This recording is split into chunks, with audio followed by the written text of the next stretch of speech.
To many, having cancer is like a death sentence, but according to Professor Olalekan Abudu, a gynecologist, some cancers can be prevented or treated effectively if detected early. The professor was a guest speaker at the second annual lecture in obstetrics and gynecology. Our correspondent Mary Alale Yusuf reports that early detection through screening and prevention formed the crux of the lecture. Cancer is the rapid and abnormal growth of cells in an organ. Cervical cancer occurs when oncogenes in the cervix are transformed by carcinogens or cancer-causing agents. It's the second annual Abimbola Omololu Mulele lecture in obstetrics and gynecology. The title is Cancer of the Cervix, a preventable, neglected tragedy. And from the diversity of this crowd, it appears the topic is relevant to everyone. This year, the topic is equally very relevant. We will put an end to mortality in our women. There's a tribute to the donor by her brother. My sister was generous in life by donating 4 endowments by way of annual lectures. 2 annual lectures to the University of Lagos and 1 annual lecture each to Obafemi Awolowo University and Osun State University. In his lecture, Professor Olalekan Abudu gives insight into the tests for cervical cancer. Go straight and go and have a cervical cytology and colonoscopy within done. There's what we call HPV DNA cytology code testing. It gives a higher result at diagnosis than just either one of them. He points out that cervical cancer is contracted sexually, making avoidance of contact in sexual intimacy the surest method of prevention. The condom will protect the woman from getting pregnant and at the same time from having an STI. HPV is an STI. You can start using vaccine for children, and like I said, I would prefer all children, both male and female, to use this vaccine. Experts say that taking the vaccination does not exempt women from regular screening. After all, prevention is so much cheaper than the operation, chemotherapy, and radiotherapy necessary for treatment. Mary Alale Yusuf, Channels Television News. The Lagos State Governor, Mr. Akinwumi Ambode, wants more attention to be given to technical education towards ending extreme poverty and promoting prosperity of the country. This formed part of the thrust of a paper he delivered at a business lecture to commemorate the 75th anniversary of Lagos Island Club in Lagos State. Governor Ambode insists that an inclusive society must have the institutions, structures, and process that empowers local communities so they can hold their governments accountable.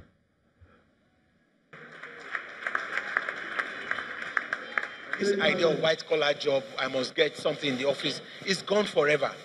So you need to teach people technical skills and vocational skills so that they can enter into the middle level class of the employment needs in this country. And that's the thing that we need to quickly fill up to be able to make the succession rate of those that we can employ in the city more attractive. Oftentimes, people hold the view that the solution depends solely on government or politicians, but that's not true.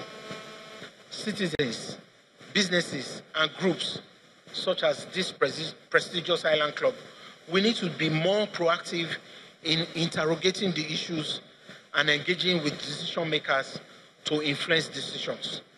We need to go beyond looking at government to find ways to develop our most valuable resources, our people.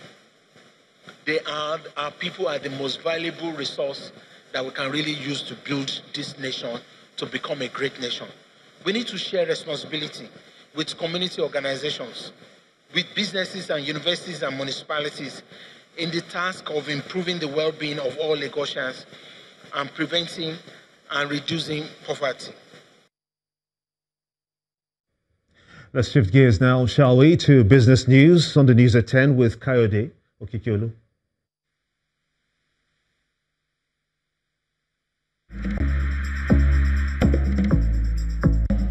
You First. First Bank.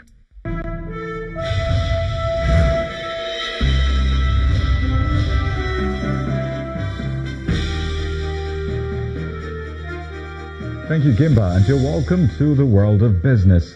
The Nigerian National Petroleum Corporation has signed a 6-month direct sale and direct purchase agreement with the British Petroleum's trading arm, that's BP Oil International Limited, and that's for the supply of petrol across the country.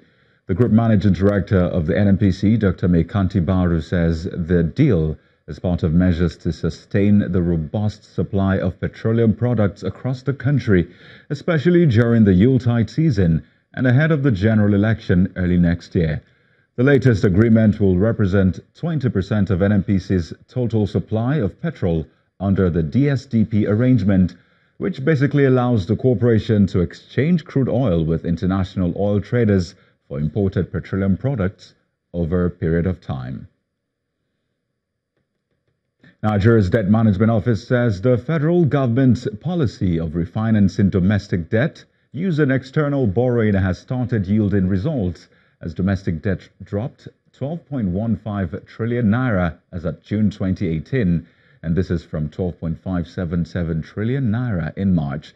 During an oversight visit by the Senate Committee on Foreign and Local Debt, the Director General of DMO, Mrs. Patience Oniya, explained that the nation's total debt stock rose to $73.21 billion due to the increase in the external debt stock of the federal government and the increase in domestic debt stock of states. The government adopted an approach last year of, from 2016, reducing the share of domestic debt.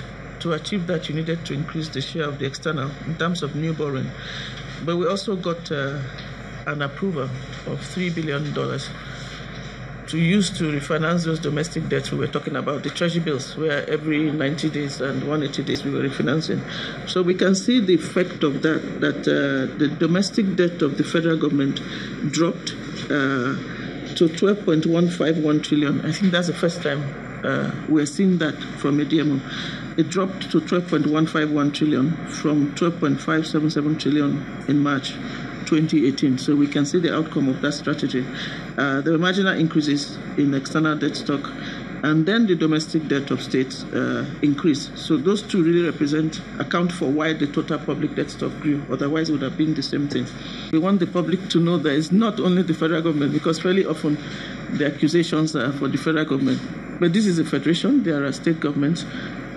Not all are in the same party, so it's a collective responsibility. It means Nigeria as a whole. This is what the loans are. And this is how the international community accesses us, the sovereign rating agencies. They won't look at you only as a sovereign. They're looking at the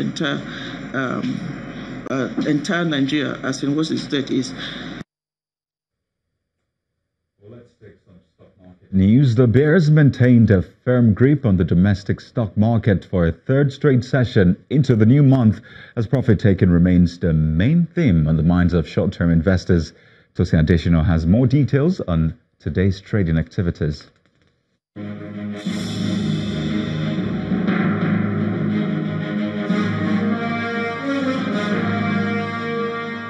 Hello and welcome to the Stock Market Report. The domestic stock market begins the first trading day of November on a bearish note as investors extended profit-taking from the previous sessions in major bellwether equities. Sell-offs dominated all 5 major sectors of the market and led to a further 142% drop in the market's main index and 168 billion naira decline in the total value of listed equities. Cadbury recorded the highest price load shed among 24 losers following a 10% drop in its share price, while Japan tops a list of 11 gainers, also up by 10%. Meanwhile, the total volume of shares for the day increased by nearly 144 million units to 3,555.75 million shares in 3,019 deals, driven by the shares of FCMB, GT Bank and Zenith Bank. That's the Stock Market Report. I'm Tosin Adesina. Thank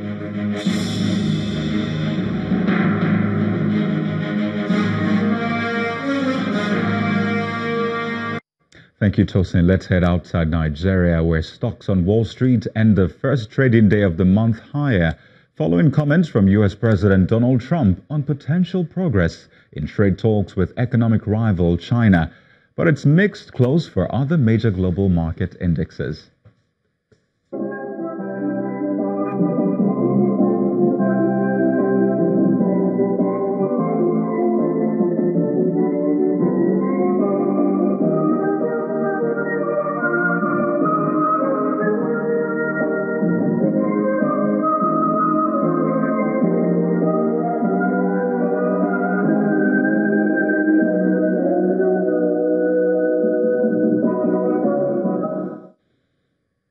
And that's business news for tonight. Thank you for watching. I am Kayode Okikiolu.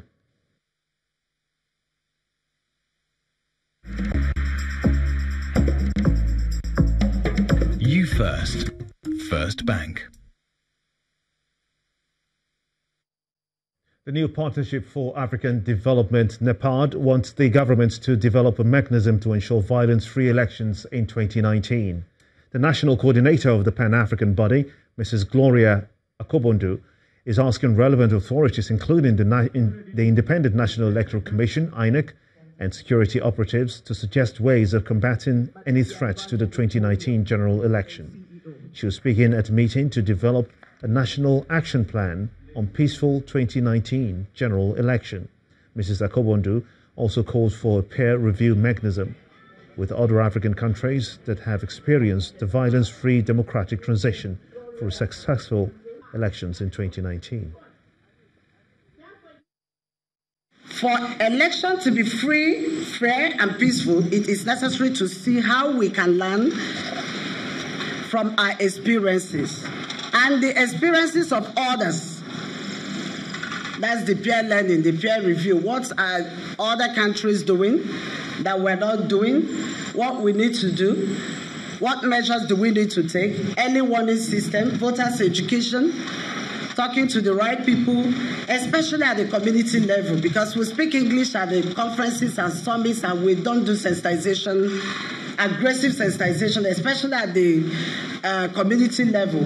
Engaging the civil societies, the youth, the students, very important. Secondary school and universities advocacy program need to be carried out. And no agency or individual or electoral body can do it alone. We need to work together. We need collaboration.